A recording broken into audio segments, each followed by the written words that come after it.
Você já ouviu falar em uma história onde o amor, orgulho, ambição e dinheiro se enfrentam a cada página? Hoje vamos mergulhar em A Senhora, romance de José de Alencar, que, mesmo publicado em 1875, ainda nos dias de hoje tem muito a nos ensinar sobre dinheiro, ambição, orgulho e sentimentos verdadeiros. José de Alencar, um dos grandes nomes do romantismo brasileiro, retrata que aqui nem o índio e nem a natureza, mas sim a vida no Rio de Janeiro. A Senhora retrata da sociedade burguesa, seus preconceitos e suas relações movidas ao dinheiro e status. Senhor Seixas, seja bem-vindo ao seu lar. Fique à vontade, afinal foi um dote que o trouxe até aqui. Como? Aurélia, que palavras são essas? Não se faça de inocente. Paguei-lhe 100 contos de réis para ser sua esposa. Temos um contrato. O amor, esse ficou no passado. Aurélia, perdoe-me.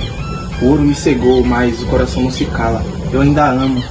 Ama-me agora que sou rica. Onde estava esse amor todo quando era apenas uma pobre moça? Eu sei que fui covarde, fui fraco, mas eu quero te provar que sou digno, não de sua fortuna, mas sim do seu coração. Seu arrependimento é tarde, Fernando. Mesmo assim, ainda luto contra o sentimento de vingança que fere meu coração. Talvez o amor seja mais forte que a vingança. Vai! Fernando, eu quis castigá-lo para mostrar-lhe o preço da ambição. Mas dentro de mim, eu nunca deixei de amá-lo. E eu, mesmo envergonhado, nunca a te esqueci. Prometo-lhe de hoje que serei um esposo verdadeiro e não um mercenário. Então, que a partir de hoje, seja o amor e não o ouro a sustentar nossa união. A Aurélia, protagonista do livro A Senhora, é uma mulher que está à frente do seu tempo. Ela é forte, dedicada e usa o dinheiro como arma em uma sociedade machista. Então, gente, eu fui chamada pelo grupo para fazer uma participação no trabalho, fazer uma gravação para falar um pouco sobre o feminismo, né? O que é o movimento e qual a relevância desse movimento para os dias de hoje também. E aí, como vocês podem ver, eu tô com uma colinha aqui, porque vocês já sabem que a minha cabeça ela funciona em fichamento, né? Então, vamos lá. Primeira coisa que a gente tem que começar pensando quando a gente fala de feminismo é que as pessoas tendem a associar muito o que é um movimento contra o machismo, né? E tudo bem, o feminismo ele luta contra o machismo, mas a gente não reduz ele a apenas isso, né? Quando a gente pensa em feminismo, a gente está pensando em um projeto social, um movimento social que abarca todo um coletivo. Então o feminismo ele é para todas as pessoas, né? Então quando a gente pensa nesse coletivo, a gente está pensando em uma sociedade mais justa, em uma sociedade mais inclusiva, mais igualitária. E aí a gente tem que pensar sobre quem a gente está fazendo esse movimento. E aí a gente fala sobre as mulheres, né? Então é um movimento especialmente tomado à frente pelas mulheres que buscam aí direitos, conquistas através de muita luta. E aí é importante a gente parar aqui para pensar de quais mulheres a gente está falando.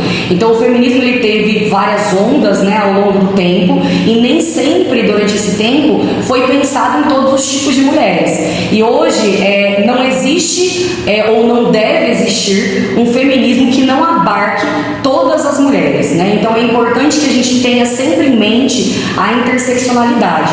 Então a gente pense nas diversas mulheres, porque somos diversas, né? Então em mulheres trans, em mulheres PCDs, em mulheres de diferentes orientações sexuais, em mulheres que são mães, em recorte de raça, de classe, enfim, muitos outros que podem entrar aqui, tá? Então, essas diferenças nossas, tanto dentro do próprio gênero quanto com os outros gêneros, ela não pode significar desigualdade.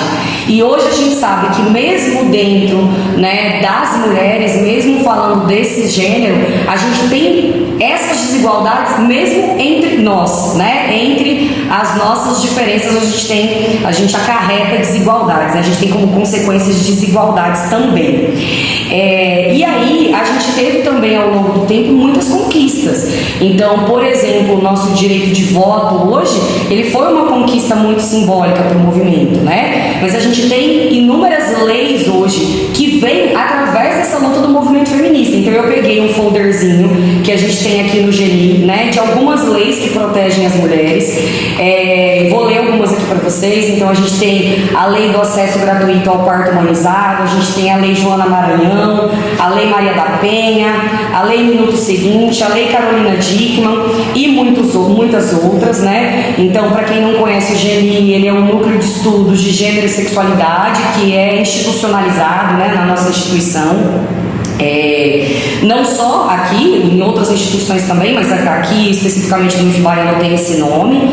E quando a gente está falando ainda dessas conquistas que o movimento feminista ele busca, né, a gente está falando também de direitos reprodutivos, sexuais, né, a gente está falando de saúde da mulher, a gente está falando de direito de ir e vir, então o direito da gente poder sair na rua e não ter medo de ser estuprada, né, a gente está falando de direito salarial, de direito na política, de direito na ciência, e aí quando a gente pensa hoje em representatividade, a gente vai para a política, a gente vê que o número, por exemplo, de homens e mulheres é muito diferente, e quando a gente pensa nessas mulheres e a gente pensa entre mulheres brancas e mulheres negras, por exemplo, é ainda maior o abismo, e se a gente pensa em mulheres trans, mulheres PCDs, é ainda maior o abismo, e essa diferença ela vai reverberando em todas as áreas, né? Então eu estou citando aqui a política, mas a diferença no salário é a mesma coisa.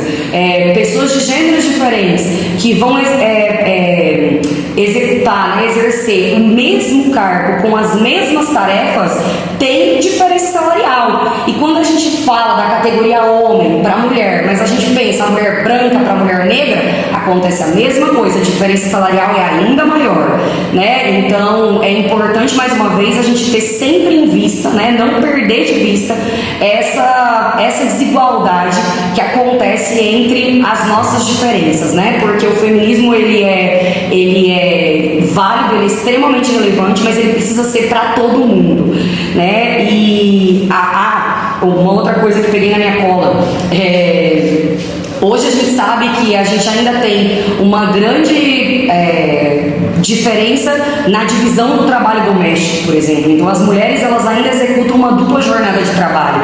Então a gente trabalha fora e a gente também cuida da casa, né? As mulheres que são mães também têm os filhos. Normalmente esse trabalho ele fica sobrecarregado para as mulheres, né?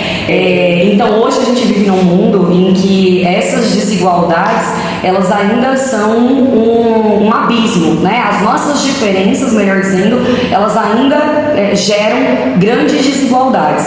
E o ideal é que a gente viva num mundo em que a gente não precise mais do feminismo, né? Em que a gente consiga vencer, superar essas desigualdades, que as nossas diferenças elas não sejam sinônimo das desigualdades que a gente vivencia. Então, enquanto essas desigualdades ainda acontecerem, o feminismo vai continuar sendo um movimento extremamente relevante. Mas o livro, a senhora, ainda tem muito a nos ensinar sobre o amor verdadeiro. Ele mostra que o amor verdadeiro só pode florescer quando vence a vaidade e o interesse. Mais do que um romance de época, A Senhora é um retrato universal dos conflitos humanos. O que vale mais, o poder do dinheiro ou a força do amor? Essa é a pergunta que José de Alencar deixa ecoando na mente dos seus leitores até hoje. Quem aguenta pra vaquejar eu vou, bota a pegada eu vou descer com a boiada, beber e amar. Mais do que Por todos, né? Vou repetir essa parte. Exuberante, mas sim a vida no Rio de Janeiro. A senhora retrata um preconceito.